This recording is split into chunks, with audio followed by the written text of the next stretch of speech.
Welcome to Lantern and Lullaby. I'm so glad you've chosen to spend this quiet evening here.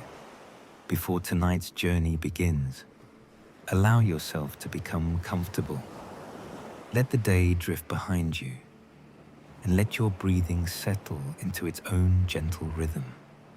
Tonight, the tide will reveal an ancient staircase beneath the moonlit sea, leading towards a city that has been sleeping beneath the waves.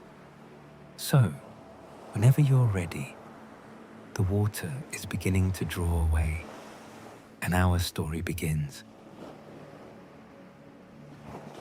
Far beyond the windows, the sea moves beneath the moon.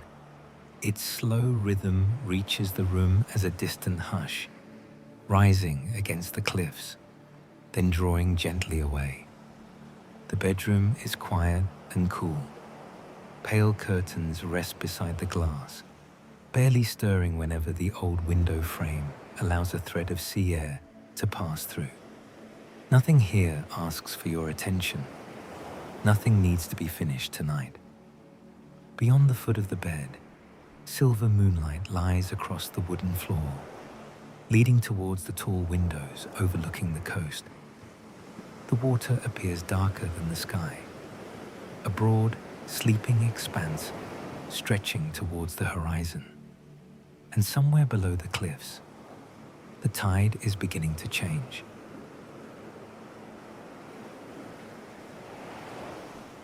The glass door stands slightly open.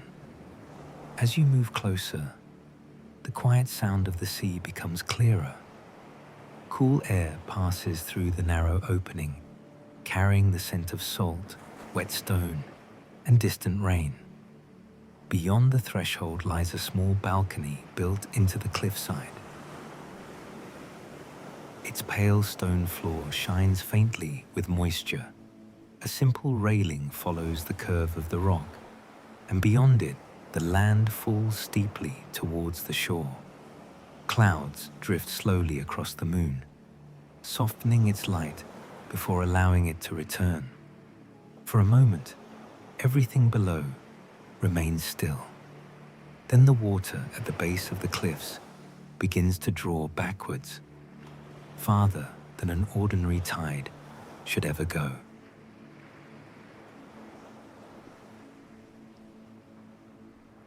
A narrow path begins beside the balcony wall. It curves down through the cliffside garden, passing low grasses heavy with mist. The stones beneath it are dark from an earlier shower, their edges softened by moss and years of salt wind. With every turn, the house rises farther behind you. Its windows become small squares of pale light above the cliff. Ahead, the path descends towards the sound of the retreating sea. There are no lamps along the way, only the moon, the faint glimmer of wet stone, and the distant sheen of the exposed shore below. The tide continues to withdraw, and with each quiet step downward, more of the hidden coastline appears.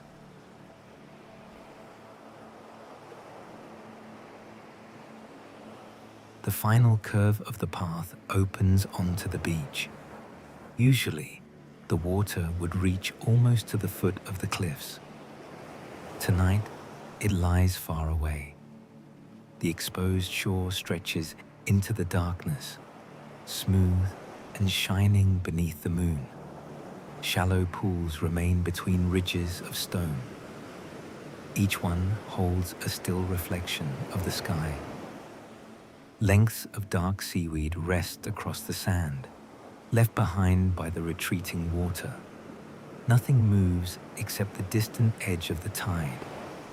Even the gulls have fallen silent.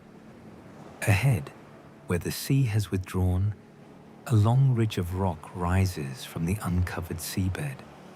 And at its center, something pale is beginning to emerge from beneath the water.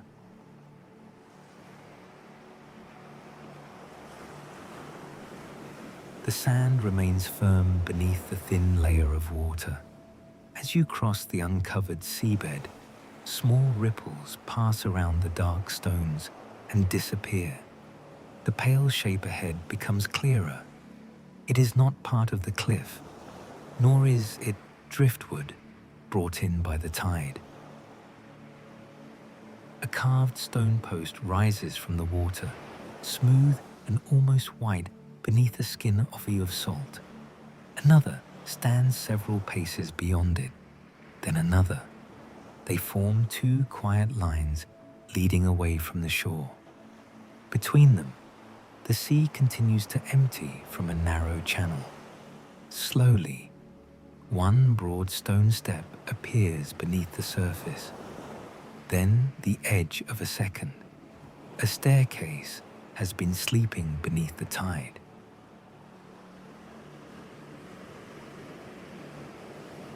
The last of the water slips away from the upper step.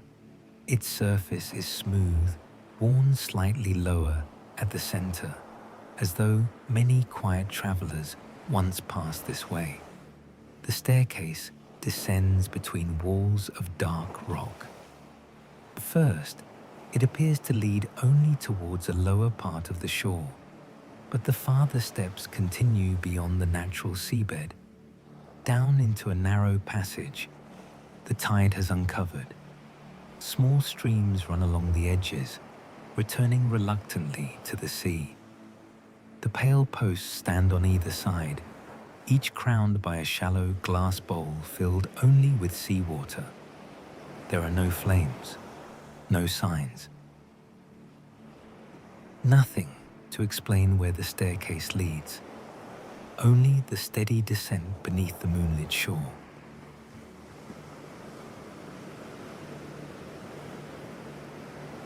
The first few steps remain open to the sky. Moonlight follows them down between the rocks. Then the walls rise higher. The sound of the distant sea softens, replaced by water trickling through narrow seams in the stone. The staircase curves gently beneath an overhanging shelf of rock. Above, the strip of night sky becomes smaller. Below, the pale steps continue into blue shadow. Shells cling to the lower walls.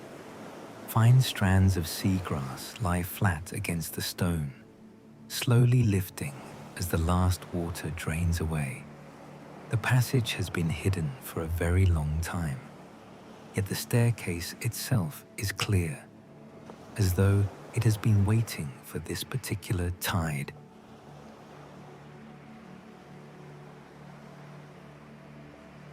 The staircase passes beneath the overhang. At once, the wind falls away. Only the slow dripping of seawater remains. The rock above has been shaped into a smooth arch, joining the natural cliff with pale blocks fitted so precisely that almost no seam can be seen. Moisture gathers on the ceiling and falls at long intervals. Ahead, a cool blue light fills the passage. It does not come from a lamp. The glow is simply moonlight traveling through water somewhere beyond the stone. The steps level briefly beneath the arch. At the far end, a thin curtain of seawater slides down a wall of glass, separating the passage from the ocean outside.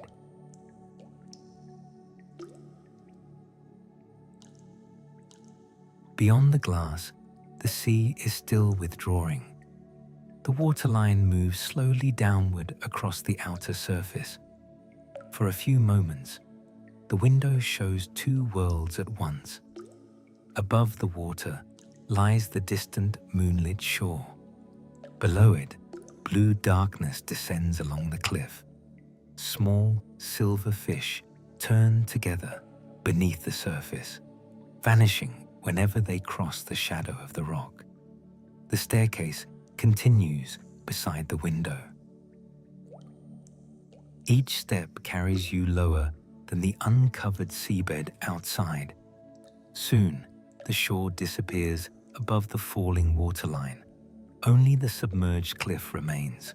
The way back is still open behind you, but the path ahead now belongs entirely to the sea.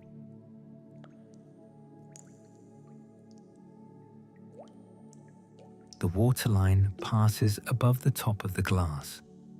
Now the passage lies completely beneath the sea. Blue light fills the stone around you. It shifts softly whenever the surface moves far overhead, sending slow reflections across the steps and ceiling. Outside, the cliff drops into clear midnight water. Seagrass bends along the rock. Small fish pass close to the window, their silver sides catching the last traces of moonlight. The staircase ends at a long, gently sloping corridor. One side remains carved from the cliff. The other is made almost entirely of glass. Beyond it, the submerged coastline stretches away, quiet, empty, and deeper than it first appeared.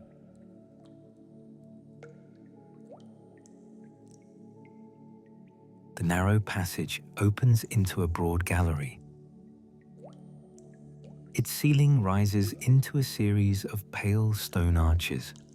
Between them, tall windows look out across the submerged rock face. The floor is covered in smooth blue-grey tiles, each one still shining as though recently washed. Shallow channels run along either side of the room. A little seawater moves through them, carrying the sound of the tide deeper into the structure. There is no furniture here, no decoration beyond the curves of the arches and the changing light from outside. At the far end, the gallery narrows again. A pair of enormous doors waits within the stone, their surface made from dark glass as calm as midnight water.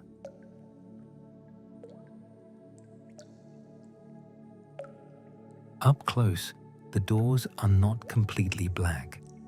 Layers of deep blue move within them, like water seen at great depth. Their surface holds no handle, no lock, and no inscription. Only a narrow line divides them at the center. As you wait, water begins to move through the channels beside the walls. The flow travels towards the doorway, gathering inside two shallow basins built into the floor. A soft vibration passes through the stone. The dark glass becomes gradually clearer. Beyond it, another chamber appears, round, pale, and filled with the wavering light of the sea. Then, without sound, the doors begin to separate.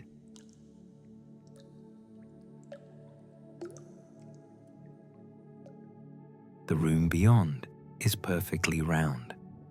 Its pale walls curve into a domed ceiling, where ripples of blue light drift in slow circles. The doors close quietly behind you. Around the edge of the chamber, clear panels reveal narrow columns filled with seawater. Tiny bubbles rise through them, catching the light before disappearing overhead. At the center of the floor lies a circular pool no wider than a table. Its surface remains completely still. A narrow walkway crosses above it towards an open arch on the opposite side. Beyond that arch, the staircase continues downward. The coast has already vanished from sight, and yet the structure beneath it is only beginning.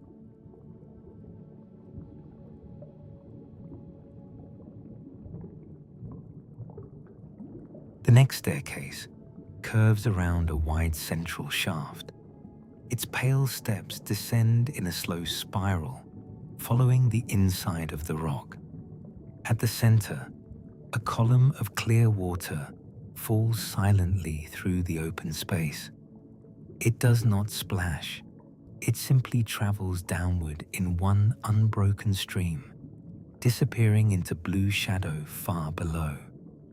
Small windows appear at intervals along the outer wall. Through each one, the sea grows darker. The moonlight above becomes more distant. Still, the stone remains gently illuminated by the water itself, not glowing, but gathering and reflecting every trace of light that reaches this depth. The spiral continues, turn after quiet turn.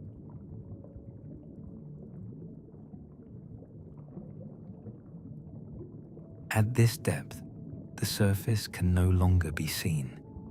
The window looks out across a vast slope of submerged rock. Fine sand moves along it in pale streams, carried by a current too gentle to disturb the silence. Farther away, dark columns rise from the seabed. At first, they resemble natural stone.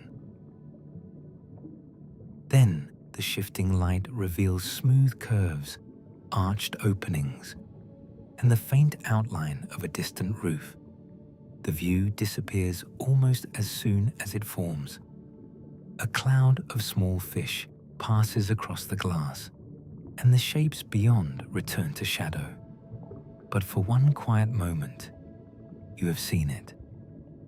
Something has been built below, something much larger than the passage through which you are descending.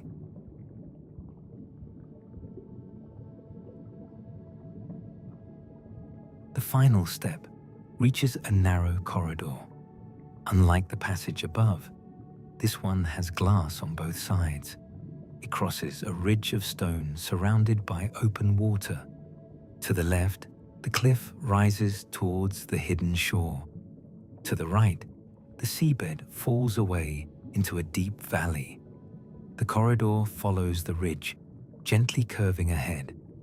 Along its floor, thin seams of pale shell catch the blue light. Large fronds of seagrass move below the windows, slow and weightless.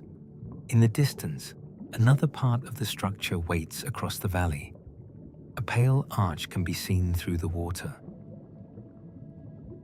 Connected to the ridge by a bridge of glass.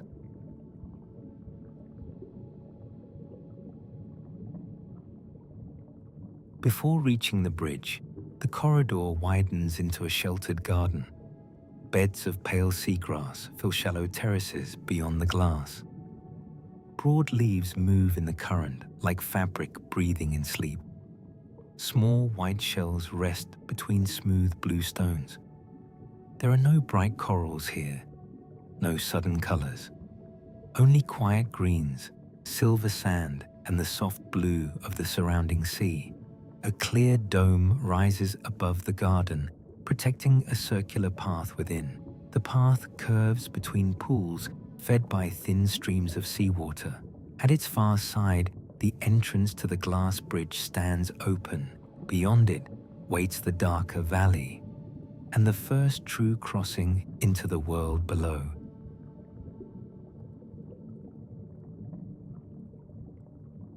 The bridge is enclosed by a single curve of glass.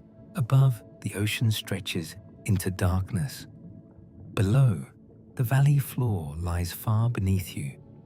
The pale stone path appears suspended between the two ridges, with nothing but clear water on either side. A few large fish move through the distance, unhurried and almost silver in the faint light. Far below, narrow channels cross the seabed. Their lines are too smooth to be natural. They curve between shadowed buildings concealed by the depth. Ahead, the bridge enters a tall arch built into the opposite ridge. Beyond that opening, a soft blue-green light rises, not from a lamp, but from something living beneath the stone.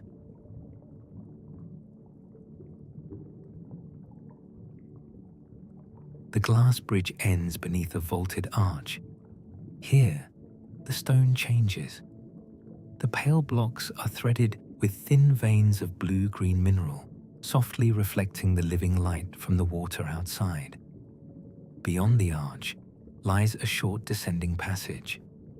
Its walls curve inward, guiding the way towards a pair of open doors. Through them, only darkness can be seen. As you move closer, a faint current passes through the chamber. It carries the scent of rain-washed stone, although the shore is now impossibly far above. The open doors frame one final staircase. At its end, a broad balcony waits in darkness, and beyond the balcony, the sea appears filled with stars.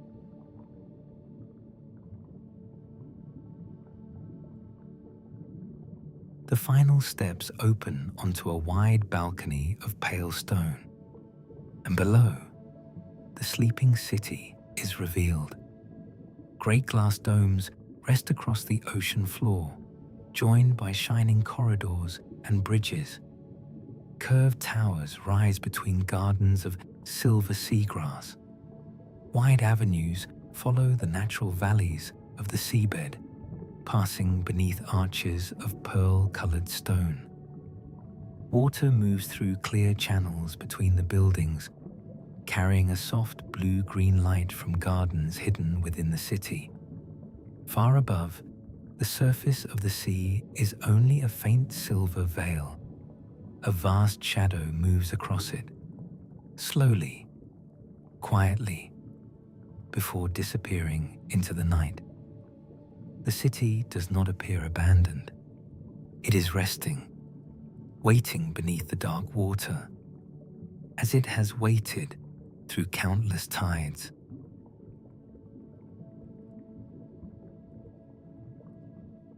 The balcony curves gently towards a staircase at its far side. From here, the city appears close enough to touch. Glass domes rise beyond the railing, their curved surfaces gathering the dim light that falls from the distant sea above. The staircase descends between low walls of pearl-colored stone. Small channels run beside the steps, carrying clear water towards the gardens below. With every level, the balcony behind becomes higher.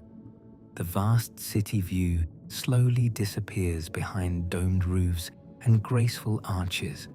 Ahead, the staircase ends beneath a pale gateway. Beyond it lies the first street of the sleeping city. Its smooth surface is empty.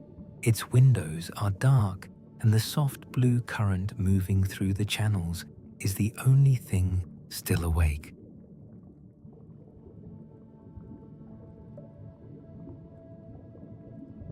The gateway opens onto a terrace built along the upper ridge of the city.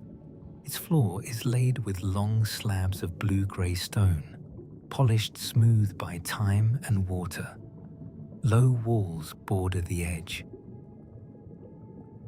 Beyond them, rooftops descend gently towards the central domes. Each roof curves like a pale shell. Small gardens fill the spaces between them, planted with silver seagrass and broad leaves that move beneath clear glass coverings. A narrow avenue begins at the center of the terrace. It bends between two rows of quiet buildings, disappearing beneath a series of arches.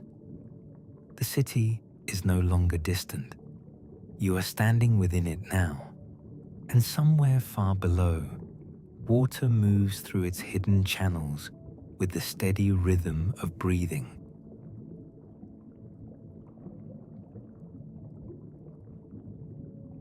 The avenue slopes gently downward. On either side stand tall, narrow houses built from pale stone and dark sea glass. Their windows are curved at the top, each one looking into an unlit room. Some contain simple chairs beside the glass. Others hold empty shelves, folded fabrics, or small indoor pools, reflecting blue light across the ceilings. No doors stand open. Nothing appears disturbed. The city has not been abandoned in haste. it has simply become still. Between the houses, thin streams of water travel through shallow channels, passing beneath small bridges no wider than a single step. The avenue curves ahead beneath another arch. Beyond it, the buildings open around a circular courtyard.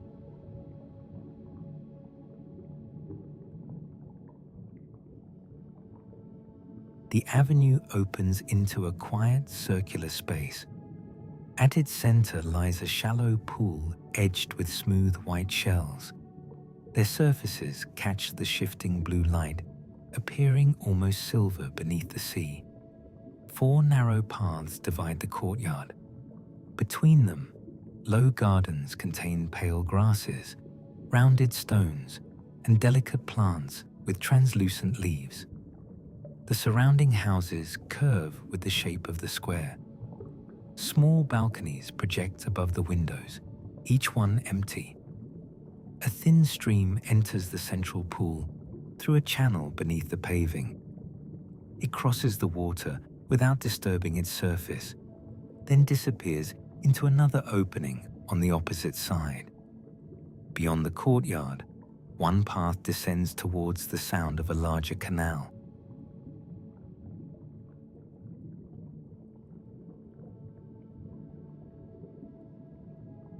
One doorway beside the central pool is not completely closed. A narrow opening reveals a room beyond. The house is small, built into the curve of the courtyard wall. Inside, blue light falls across a pale stone floor. A low bench rests beneath the window. Beside it stands a simple table holding an empty glass bowl. The room opens onto a private water garden at the rear of the house.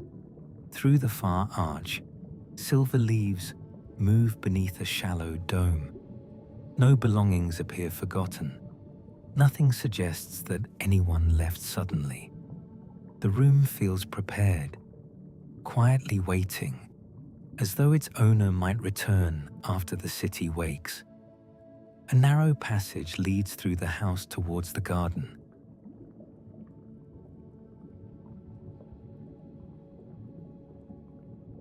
The passage opens into a garden no larger than a bedroom.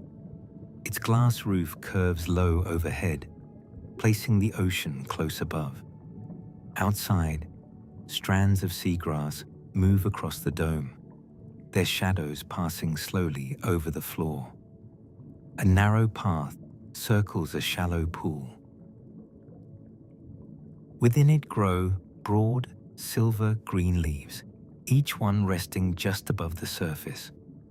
Water enters through a carved opening in the wall, travels beneath the leaves, and disappears through a second channel. A single pale stone seat faces the pool. The garden is sheltered from the greater city. The sounds of the avenue have faded. Only the quiet movement of water remains. At the opposite side, another doorway opens onto a descending lane behind the house.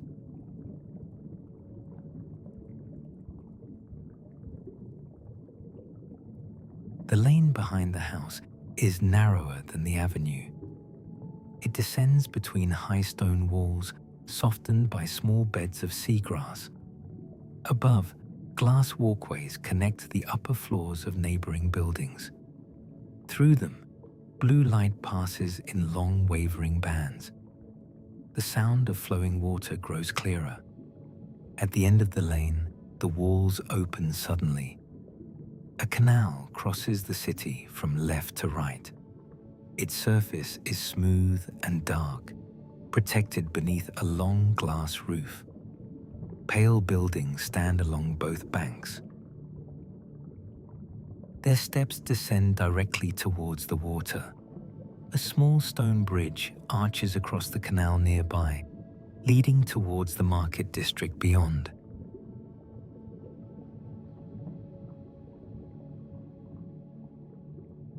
The canal moves so slowly that its surface appears almost still.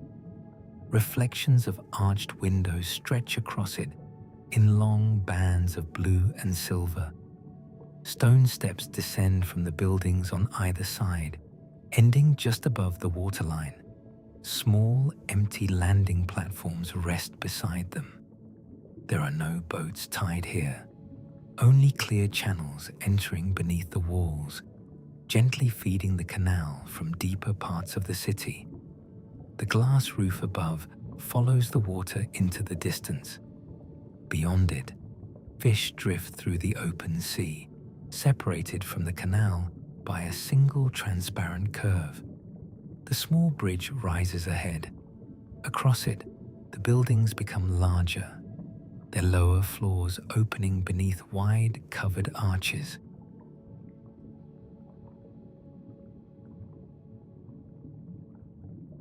The bridge rises in a single gentle curve. From its center, the canal can be seen passing beneath the neighboring streets. Glass roofs carry it through several districts before it disappears between the domes. The water below remains dark and calm. On the far bank, an open square waits beneath a higher dome. Rows of empty stone counters circle its center. Behind them stand covered stalls with curved roofs made from sea glass. Nothing has been left upon the counters. No baskets, no goods, no signs. Only the clean surfaces of a market that has quietly closed for the night. The bridge begins to descend towards it.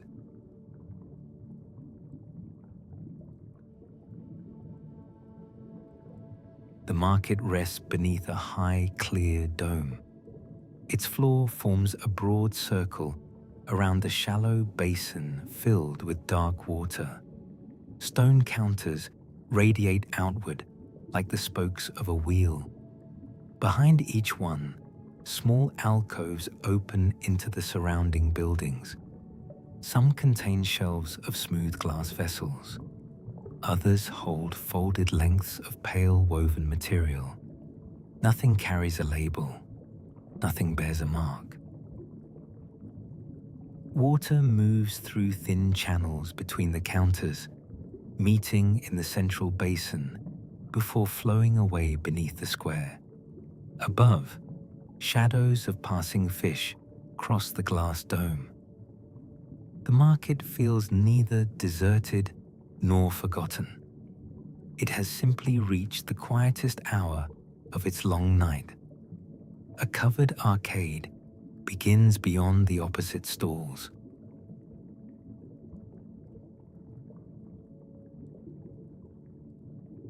The arcade follows the outer wall of the market dome. Its ceiling is formed from overlapping panes of blue-green glass, each one curved like a shell. Small rooms open along the inner side. Some are empty. Others contain simple chairs, low tables, or displays of polished stones. On the outer side, tall windows look into a garden growing between the arcade and the open sea. Silver plants rise from beds of pale sand. Beyond them, the water darkens towards the lower districts. The arcade bends gradually away from the market.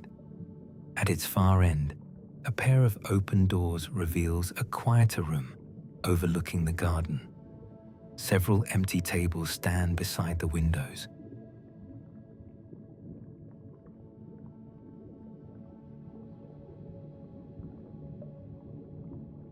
The room beyond appears to have once welcomed travelers from every part of the city. Small, round tables stand beside the windows. Each is made from pale stone, its surface perfectly clear. Low cushioned seats curve around them in soft blue-gray fabric. Along the far wall, shallow shelves hold simple glass cups and smooth ceramic bowls. A narrow channel of warm water runs through the center of the floor. Its faint steam gathers close to the surface before disappearing into the cool air. Outside the windows, silver plants move gently beneath the sea. The room is empty, but it does not feel cold. At its far end, another doorway opens onto a fountain courtyard filled with wavering blue light.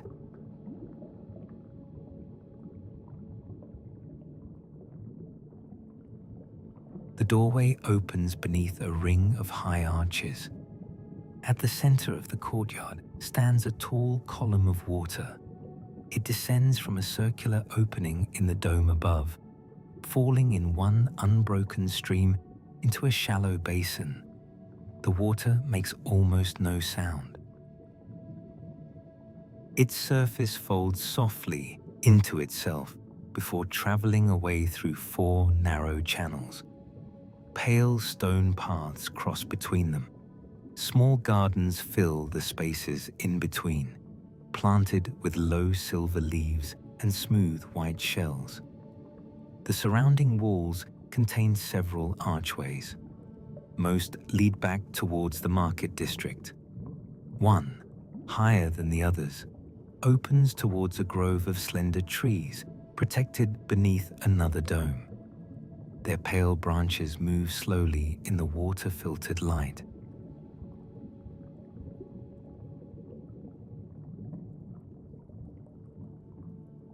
The grove rests beneath a long, oval dome. Slender trunks rise from beds of pale sand, their bark almost white beneath the blue light. The branches are thin and flexible. Rather than leaves, they carry soft silver fronds that move slowly whenever the current passes over the glass above. A winding path follows a shallow stream through the trees. Small bridges cross it at intervals, each formed from a single piece of curved stone. The city disappears behind the grove. For a while, only the trees, the stream, and the dark ocean beyond the dome remain. At the far end stands a circular pavilion with open sides. Its roof is shaped like a pale shell.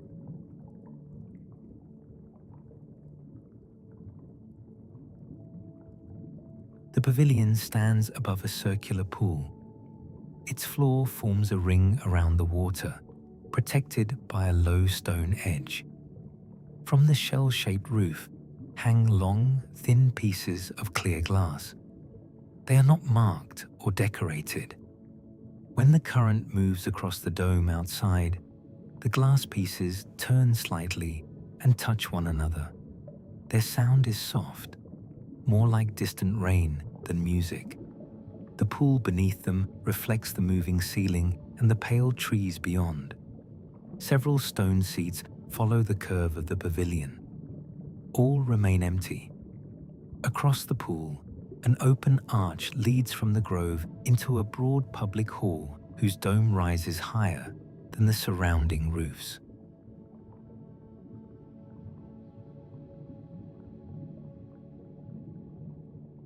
The hall is larger than any room encountered since entering the city. Its circular floor is arranged around a low central platform. Wide steps rise towards several curved galleries built into the surrounding walls. There are no seats fixed in rows. Instead, simple stone benches follow the shape of the room. Tall windows look out across different districts of the upper city. Through one, the market dome can still be seen. Through another, canals descend towards the lower avenues. The hall contains no banners, inscriptions, or statues. Its only decoration is the pale architecture itself. The repeating arches, the changing blue light, and the slow reflection of water across the dome. A passage on the far side leads towards an aqueduct high above the streets.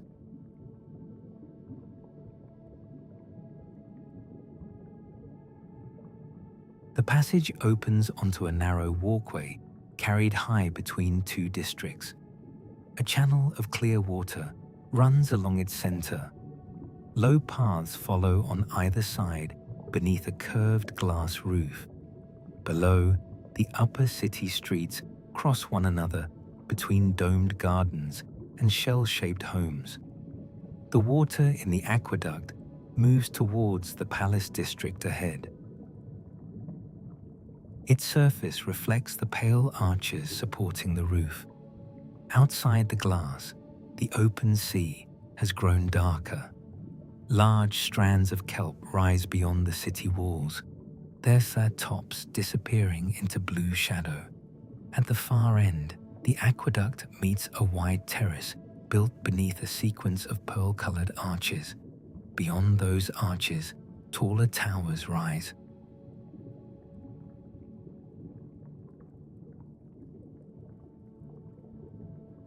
The terrace follows the edge of a natural ridge above the upper city. Tall pearl-colored arches stand along its outer side, each one framing a different view.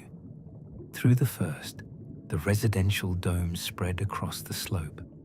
Through the next, the market and Silver Grove appear far behind. Farther along, the central canals descend towards deeper blue water. The buildings ahead are larger and more formal. Their walls contain wider windows. Their roofs rise into smooth, pale towers surrounded by protected gardens. The terrace curves gently towards a long causeway. At its far end, the sleeping palace stands within the largest dome in the city.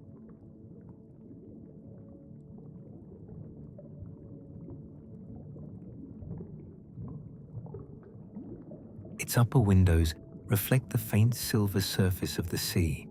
The causeway crosses a wide garden basin. Beneath its pale stone path, clear water moves through channels shaped around beds of silver grass. Small, round domes rise from the garden at intervals, protecting quiet pools and sculpted trees. The palace grows larger with every step. Its central structure rises beneath the great glass dome, composed of curved wings, high windows, and slender pearl-colored towers. No light shines from within. Only the ocean above sends slow reflections across the glass. The causeway passes beneath two low arches. Beyond them lies a broad forecourt. At its center, a pair of tall gates stands open, revealing the first entrance hall of the palace beyond.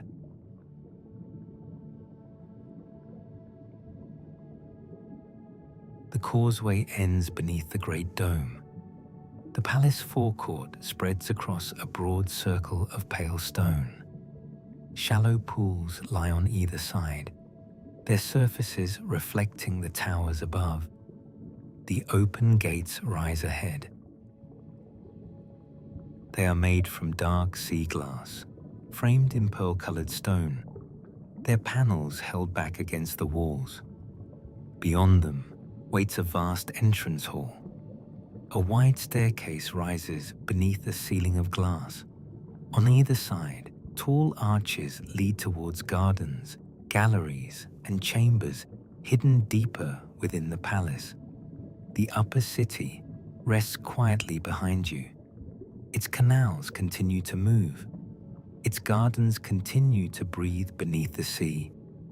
But the path ahead has changed. The streets have ended, and the sleeping palace is ready to be explored.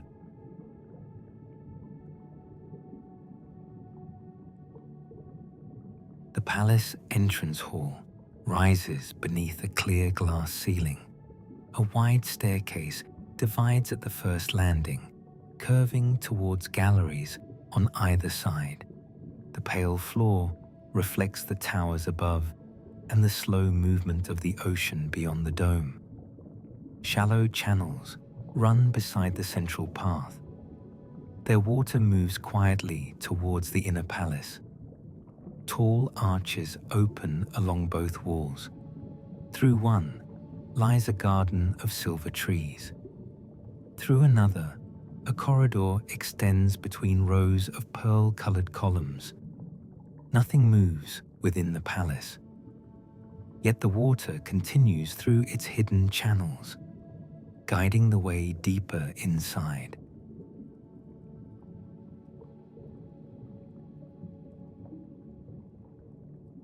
The corridor beyond is lined with slender pearl-colored columns. They rise into overlapping arches that follow the curve of the palace wall. Between them, tall windows overlook the formal gardens outside. Small domes rest among beds of silver grass. Beyond those gardens, the upper city appears distant beneath the sea. A narrow stream runs through the center of the hall. Smooth stepping slabs cross it at intervals. At the far end, the columns frame a wall of dark blue glass. A doorway stands open within it, leading towards a quieter gallery beyond.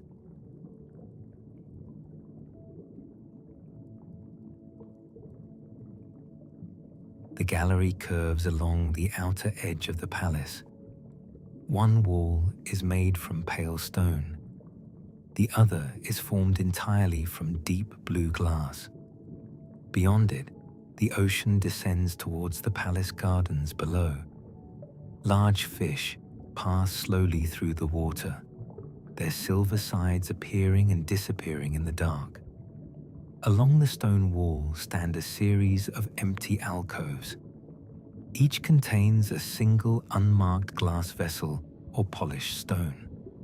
The gallery bends gradually towards a broad bushelled arch. Beyond it, natural blue light fills an open courtyard.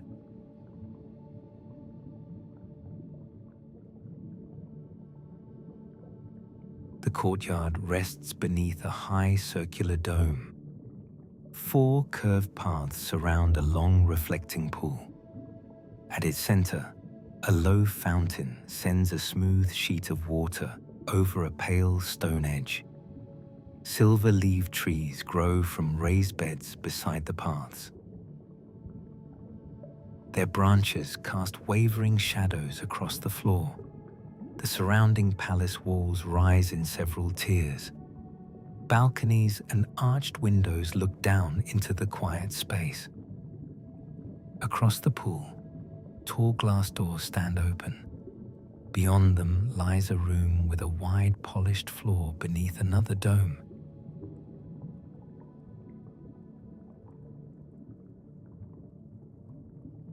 The room beyond is a ballroom.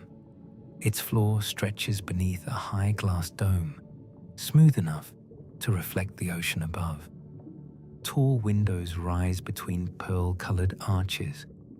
Beyond them, the palace gardens drift in blue shadow.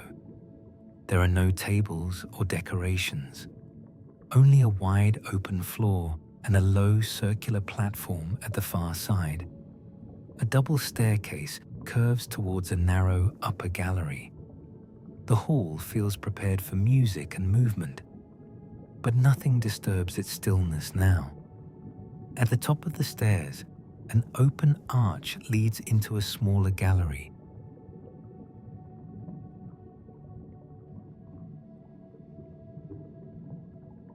The upper gallery overlooks the ballroom through a row of wide arches. Curved stone benches follow the wall. Between them stand several unusual instruments made from glass, shell, and pale wood. None bear markings.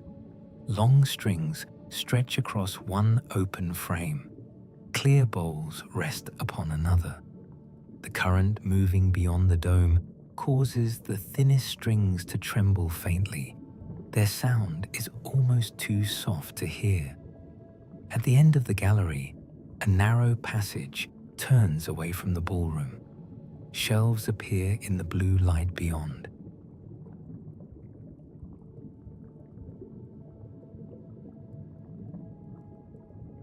The passage opens into a long library beneath a vaulted glass ceiling.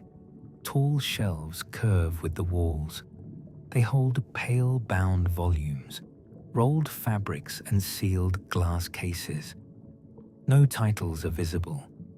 Low reading tables stand beneath the windows. Each one faces the dark sea outside.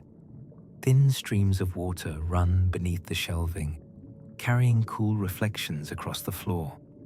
The library continues through several arches. At its center, a circular reading room opens beneath a smaller dome.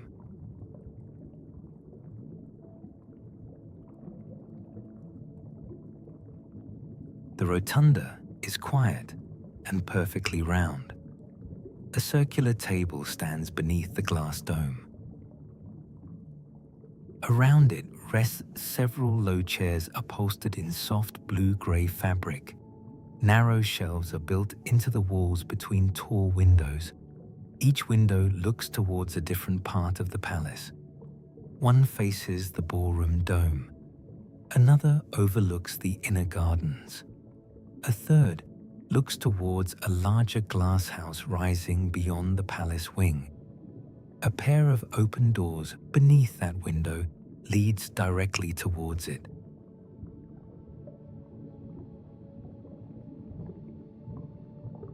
The conservatory rises beneath a long-ribbed dome. Its gardens contain pale coral forms growing among silver sand and smooth stone. Their colors are restrained: soft ivory, muted rose, and quiet blue-gray. Narrow paths curve between shallow pools. Small fish move through clear channels protected beneath the floor. Nothing here is bright or tropical. The coral resembles a sleeping garden of stone. Farther ahead, the conservatory narrows into a transparent passage filled with drifting shapes.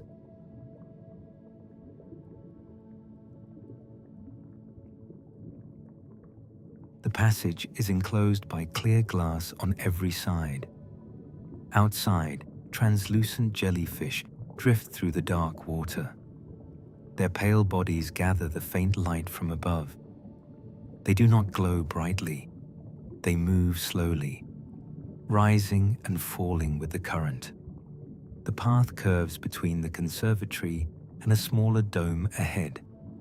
Below, the palace gardens descend towards deeper water. At the end of the gallery, an open arch reveals a still circular pool touched by moonlight from the distant surface.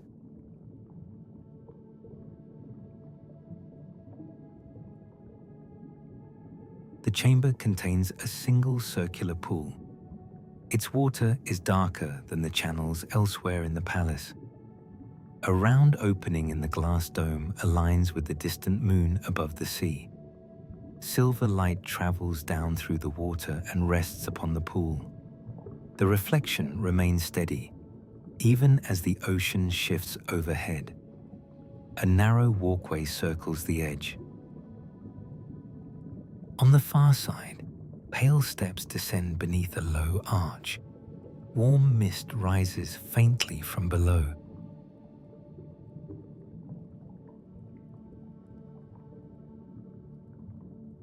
The steps open into a broad bathing hall. Several mineral pools rest at different levels beneath a low arched ceiling. Their water is clear, with soft blue-gray stone visible below. Thin streams flow from one pool to the next. Faint steam gathers close to the surface. Stone benches line the walls beside folded plain towels. Tall glass panels reveal the darker ocean outside.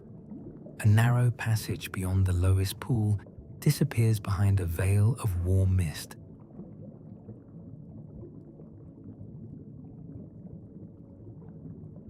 The passage is narrow and warm. Moisture gathers on the pale walls and runs towards shallow channels in the floor. The steam is never thick enough to hide the way ahead. It softens the arches, the stone, and the blue light entering through small windows. As the passage rises, the air becomes cooler. the mist gradually thins. Beyond the final arch, a great glass roof appears above a garden of pale trees and wintergreen leaves.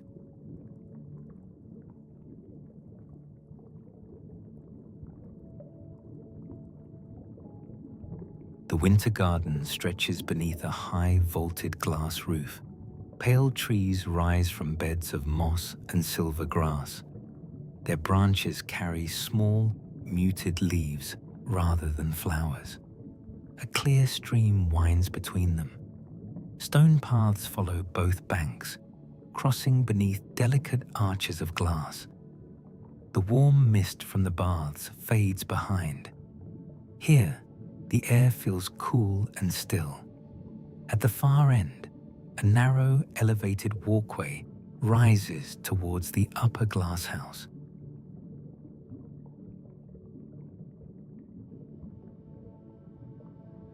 The walkway rises through the upper branches of the garden. A curved glass shell encloses the narrow path. Below, the stream and pale trees weave through the conservatory floor. Outside the glass, the ocean has grown darker. Large fish pass beyond the palace dome, slow and distant. Ahead, the walkway crosses between two palace wings. At the far end, a single glass door opens into a quiet private room.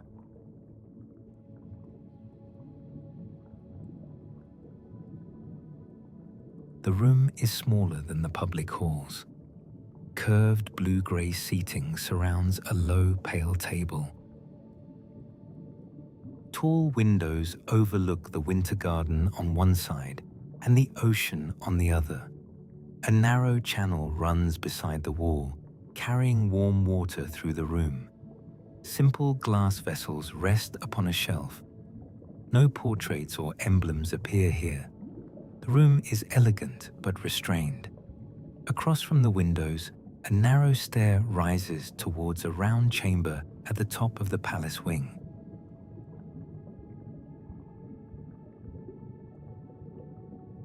The stair ends inside a round observatory beneath a clear dome. Tall windows face every direction. Through them, the currents of the sea become visible in pale drifting bands. Suspended glass rings hang at the center of the room.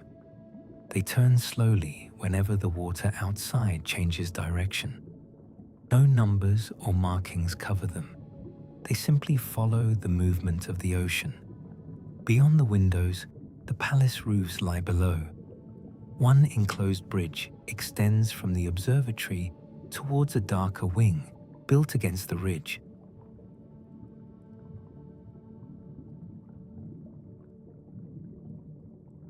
The bridge ends inside a circular chamber carved partly from the ridge. Concentric channels cover the floor. Water travels through them in slow widening rings. At the center stands a low basin fed by a clear stream descending from the ceiling. Each change in the current alters the direction of the water below. The chamber contains no instruments or controls. It appears to listen to the sea rather than measure it. On the far side, a dark opening leads onto another bridge, this one descending towards the foundations of the palace.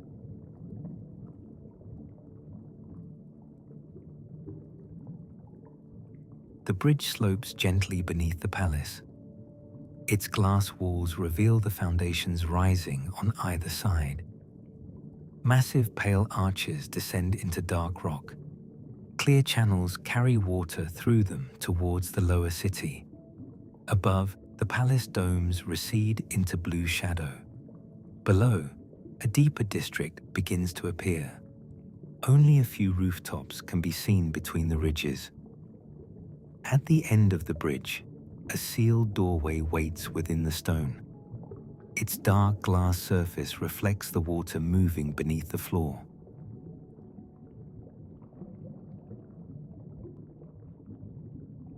The doorway is taller than the entrance to the palace above.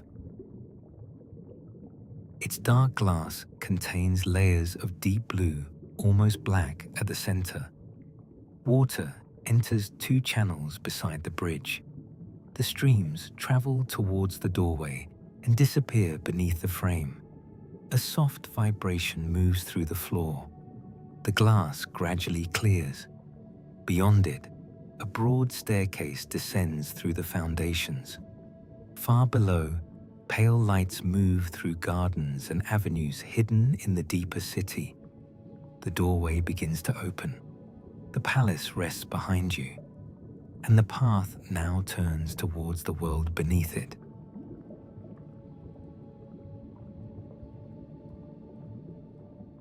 The staircase passes between the foundations of the palace. Massive pearl-colored arches rise on either side before disappearing into dark stone above. Clear water travels through narrow channels beside the steps. The pale light of the palace slowly fades behind you. Farther down, the stone changes from silver gray to deep charcoal, threaded with muted green mineral. The air feels cooler here. Through gaps between the arches, the first roofs of the lower city appear. Their glass is darker, and their gardens carry colors not seen in the districts above.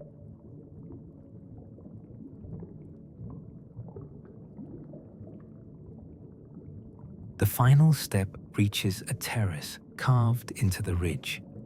Below, the lower city follows a wide valley between black stone walls.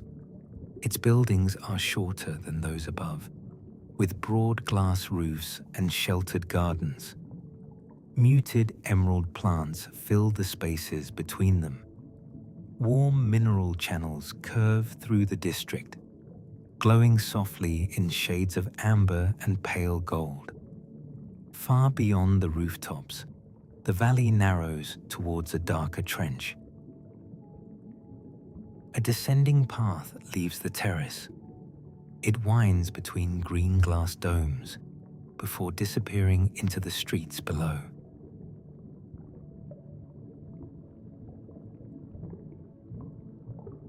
The path opens beneath a low oval dome. Within it, broad sea fans rise from beds of dark sand. Their colors are quiet but unfamiliar. Muted copper, deep burgundy, and soft moss green. A narrow path curves between shallow pools edged with black stone. Small silver fish move beneath the leaves. Water droplets gather along the inside of the dome, scattering warm reflections across the garden. At the far end, an open arch leads towards a covered canal.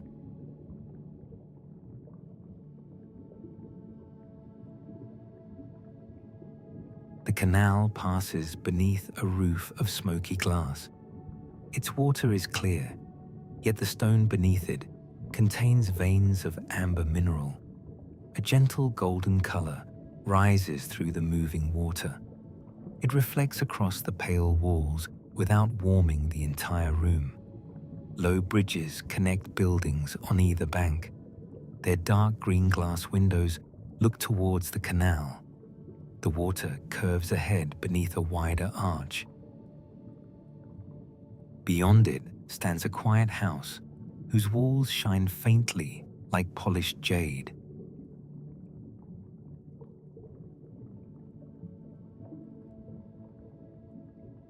The door opens into a tall, quiet room.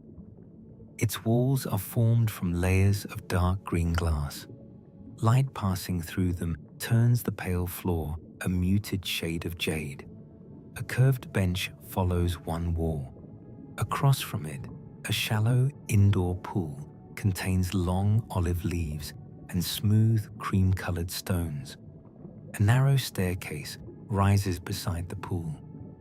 At its top, an open doorway reveals a covered arcade, washed in faint violet light. The room remains simple, private, and perfectly still.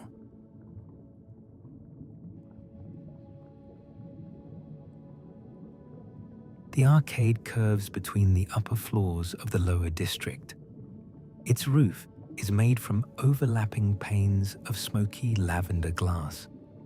Outside, small translucent creatures drift through the water. Their pale violet bodies gather only the faintest light. Dark stone columns divide the windows. Between them stand low planters filled with silver moss. The arcade gradually turns away from the houses. At its end, warm mist rises through an open doorway built into black rock.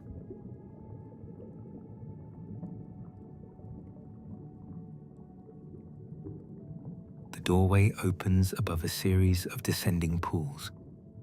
They have been carved directly into black basalt. Thin copper-colored channels carry warm water from one level to the next. Pale steam drifts across the stone before disappearing against the cold glass walls. Small beds of dark green moss grow beside the pools. Beyond the terraces, the ridge falls suddenly away. A narrow bridge of red stone crosses the open water towards the opposite cliff.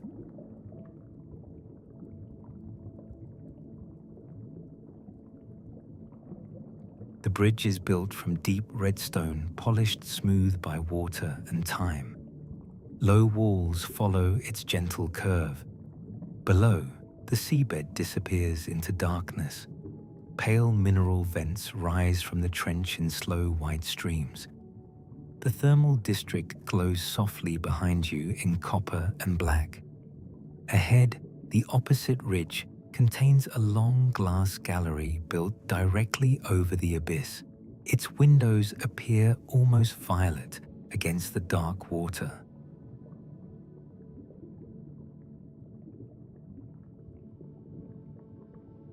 The gallery follows the edge of the trench. One wall is black stone. The other is an uninterrupted window looking into deep water. Tiny points of violet and pale green drift far below. They move like slow stars beneath the city. Simple charcoal benches stand beside the glass. The gallery bends around the ridge until a wider viewing chamber appears ahead. Beyond its windows, an enormous shadow approaches through the darkness.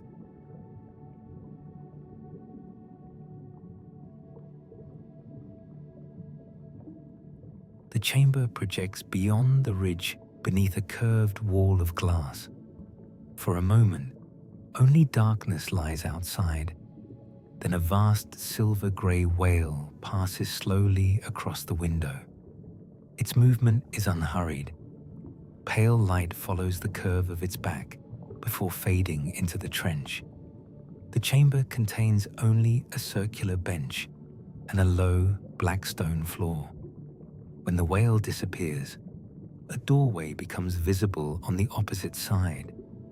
Beyond it, ivory steps rise towards a quiet sanctuary.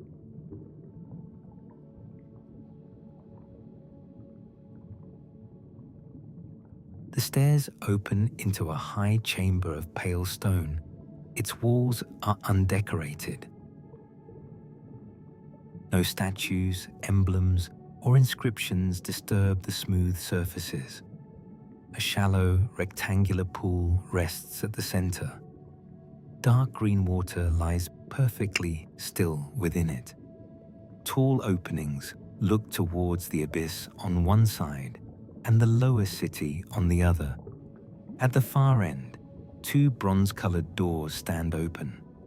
Beyond them, water can be heard falling into metal basins.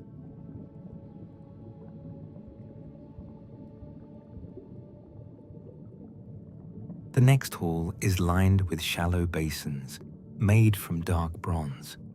Clear streams descend from the ceiling into each one. The metal catches the moving water in muted gold and copper reflections. A narrow, pale walkway passes between the basins.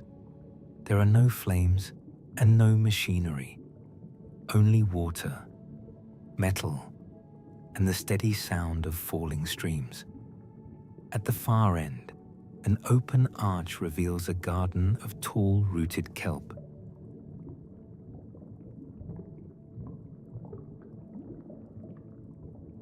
The garden rises beneath a tall cylindrical dome. Thick kelp trunks grow from beds of dark earth and polished stone. Their long leaves turn slowly through olive, emerald, and muted gold. A winding path follows a narrow stream between the roots. The warm color of the bronze hall fades behind. High above, the kelp canopy filters the ocean light into soft green shadow. Beyond the final trees stands a chamber where warm rain falls beneath a copper roof.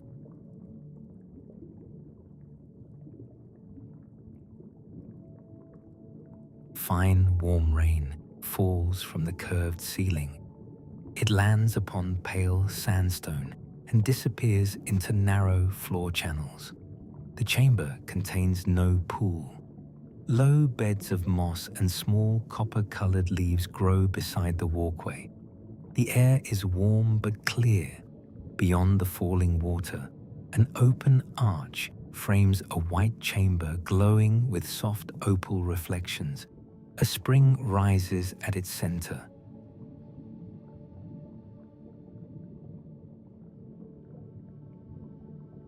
The chamber is formed from smooth white mineral stone.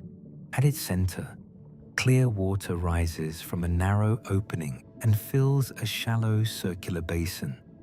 The walls contain layers of opal. As the water moves, faint colors travel across them. Soft rose, pale green, lavender, and pearl. The colors never become bright. They drift slowly across the room like light through a shell. Behind the spring, a natural opening leads into a crystal grotto.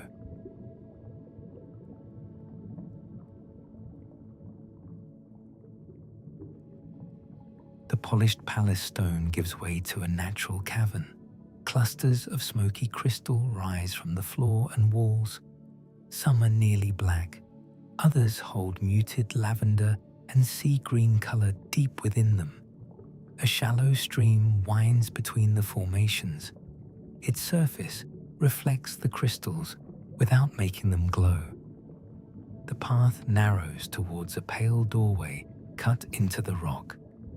Beyond it, shelves of smooth stones line a quiet archive.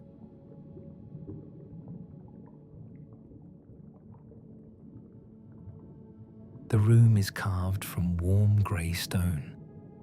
Curved shelves follow the walls from floor to ceiling.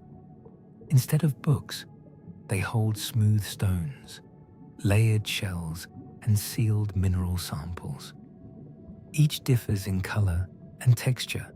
Some are rust red, some are pale green, others are cream, charcoal, or smoky violet. Nothing is labeled. At the center, a long table holds several empty glass trays. An open doorway at the far end leads onto a bridge surrounded by black water.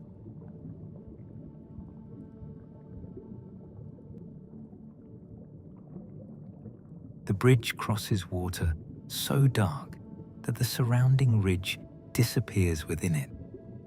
Its floor is made from pale stone. A clear glass shell encloses the path. Only a few distant points of white and green move outside.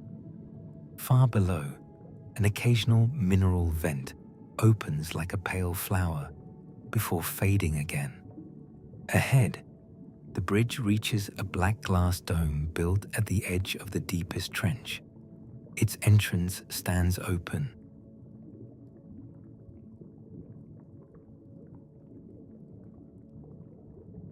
The observatory contains one vast curved window. Beyond it, the trench descends beyond sight. Slow currents carry pale green and violet life through the darkness. The floor is black stone edged with a narrow ring of pearl.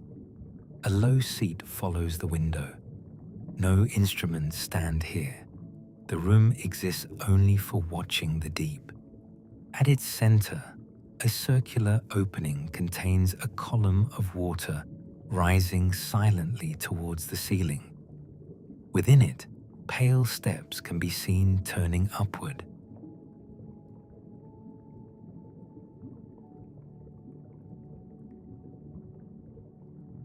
The circular opening leads into a tall chamber above the observatory. Clear water rises through its center in one smooth column. Pale steps spiral around it without touching the surface.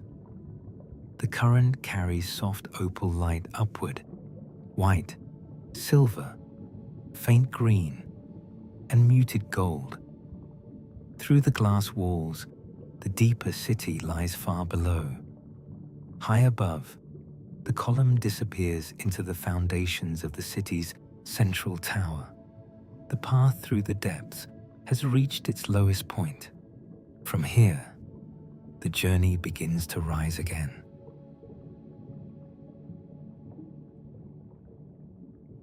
The first step curves around the rising current. Within the clear column, water travels upward without spilling over its edges. Soft opal colors move through it. Pearl, faint green, and muted gold. The staircase follows the current through the center of the tower. Far below, the Abyss Observatory becomes a small, dark circle.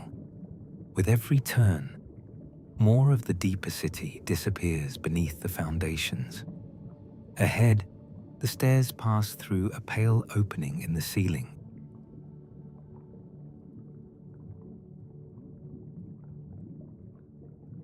The staircase reaches a wide circular gallery. Its floor is pale stone threaded with smoky green mineral. Tall windows look down through the foundations towards the trench below. The rising current continues through the center of the room, enclosed by clear glass. Low ivory benches follow the outer wall. Between them, shallow basins hold still water and smooth charcoal stones.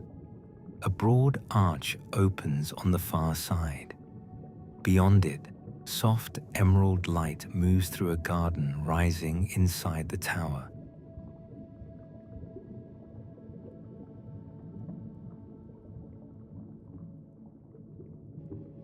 The garden rises through several levels of the tower. Pale terraces circle a central stream that falls from above. Small trees grow from beds of dark earth and cream-colored stone. Their leaves shift between sage, olive, and muted emerald. Narrow bridges cross the open center at different heights. The path climbs gently between the terraces. Above, the glass roof gathers a warmer color. An amber chamber waits beyond the highest garden arch.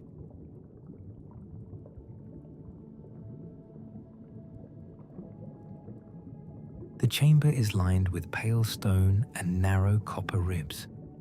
At its center, a broad column of clear water rises through an amber mineral basin. The water carries no bubbles. It simply gathers the warm color of the stone below. A curved walkway circles the liftwell. Tall openings reveal the garden terraces beneath you. Across the chamber, another staircase rises behind panels of honey-colored glass.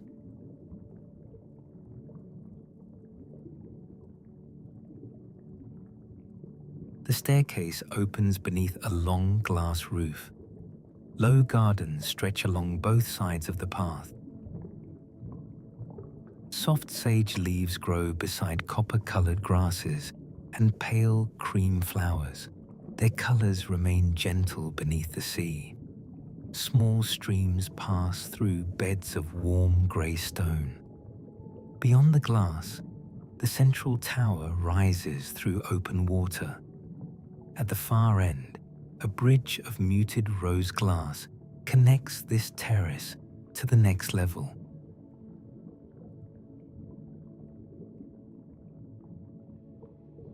The bridge curves gently around the side of the tower. Its glass carries the faintest shade of rose.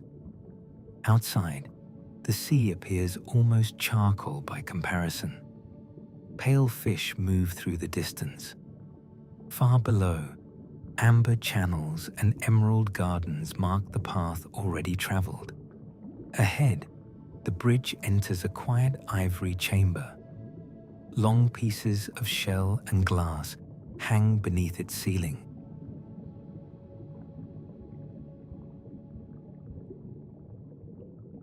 The hall is long and softly curved. From its ceiling hang thin pieces of pale shell and clear glass. They carry no markings. The current outside the walls causes them to turn slowly. Occasionally, two pieces touch. The sound is faint, like rain heard from another room. Low seats follow the cream-colored walls. At the far end, an open doorway reveals rows of shallow water basins.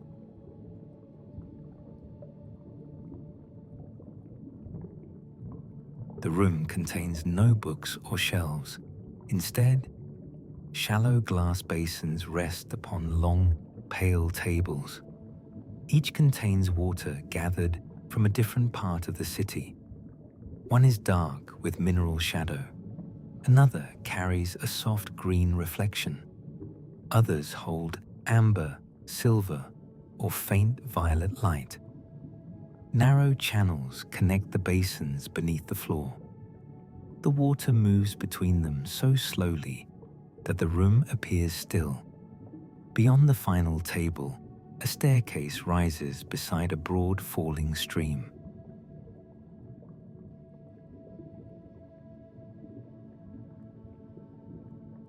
The staircase follows the falling water upward. The stream moves down a smooth channel of pale stone beside the steps. Its surface gathers silver and muted gold from the chamber above. Small landings interrupt the climb. Through narrow windows, the city appears higher with every level. The palace dome is visible far below. At the top, the cascade passes beneath an arch opening onto a wide balcony.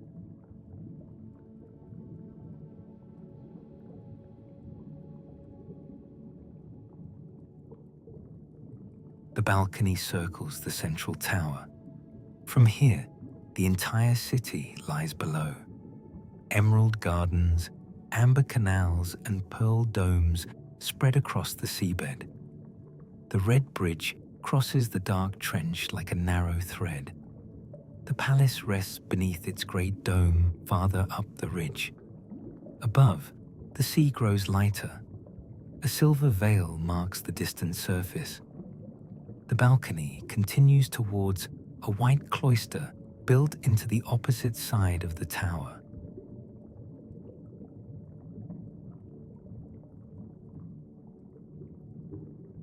The cloister is built from ivory stone.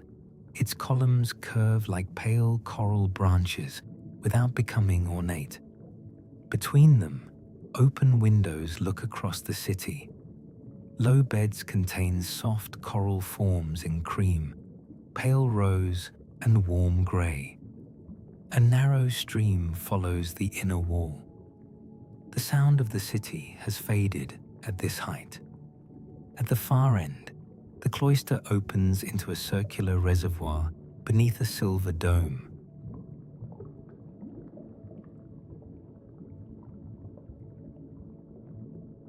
A wide pool fills most of the room. Its water is clear and perfectly still. The silver dome above gathers moonlight from the distant surface. A single pale reflection rests upon the center of the pool. Around its edge, a narrow path leads towards a glass staircase. The staircase rises through the water beyond the dome. towards the crown of the tower.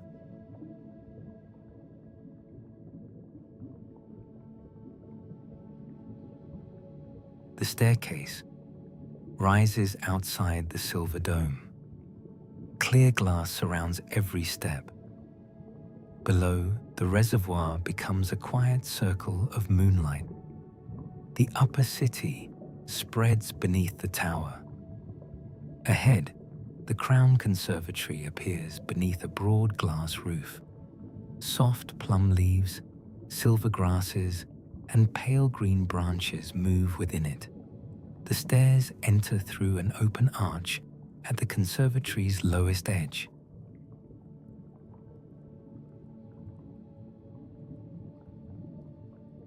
The conservatory curves around the crown of the tower. Its garden is quieter than those below. Soft plum leaves grow beside silver grass and pale sage branches. A narrow stream circles the room beneath the windows.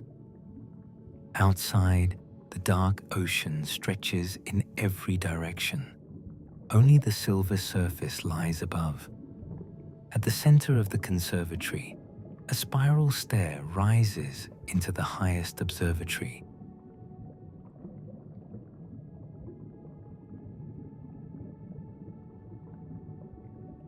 The stair ends beneath a clear circular dome. No chamber in the city stands higher. The sea surface appears close above, moving like silver fabric beneath the moon. Far below, the city rests across the ocean floor. No instruments fill this observatory. Only a low, curved seat follows the windows. A quiet doorway opens beside it. Beyond lies a private suite prepared within the crown of the tower.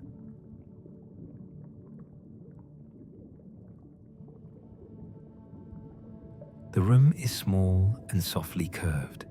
Low seating in pale sage fabric surrounds a pearl stone table. A narrow channel of warm water runs beneath the outer window. Simple glass vessels rest upon a recessed shelf. Through one doorway, a private bathing alcove can be seen. Through another, a quiet bedroom waits beneath a sloping glass roof. The city is no longer visible from every side. The room feels sheltered from the vastness below.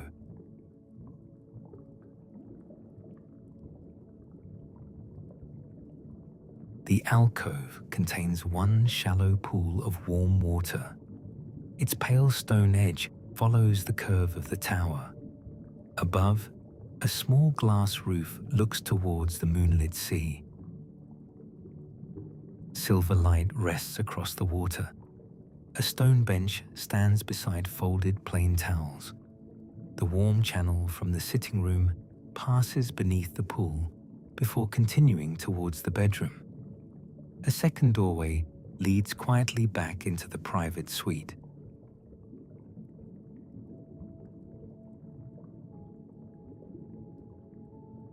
The bedroom curves beneath a sloping roof of glass. A low bed rests against the inner wall. Its pale blankets are smooth and undisturbed. Beside it stands a simple stone table holding an empty glass bowl. Beyond the windows, the moon shines through the distant surface. The city lies far below and out of sight. Only the quiet open sea surrounds the room. The warm water channel disappears beneath the floor, leaving a gentle heat within the stone.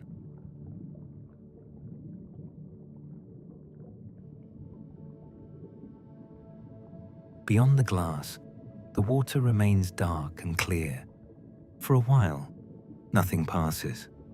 Then a distant whale moves beneath the moonlit surface. Its silver-grey shape travels slowly across the window. No sound reaches the room. The shadow grows smaller, then disappears beyond the curve of the tower. Only moonlight remains upon the glass. Behind you, the bedroom waits in complete stillness.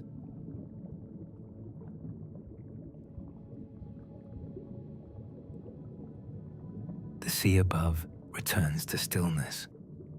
Moonlight softens across the sloping glass.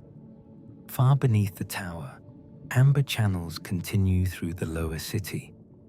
Emerald gardens move gently beneath their domes. The palace rests above its silent courtyards. The red bridge crosses the dark trench. Every hall, every garden, and every quiet window settles beneath the water. The warm stone beneath the bed remains steady. Your breathing slows with the current, and high above the sleeping city, the sea dreams quietly around you.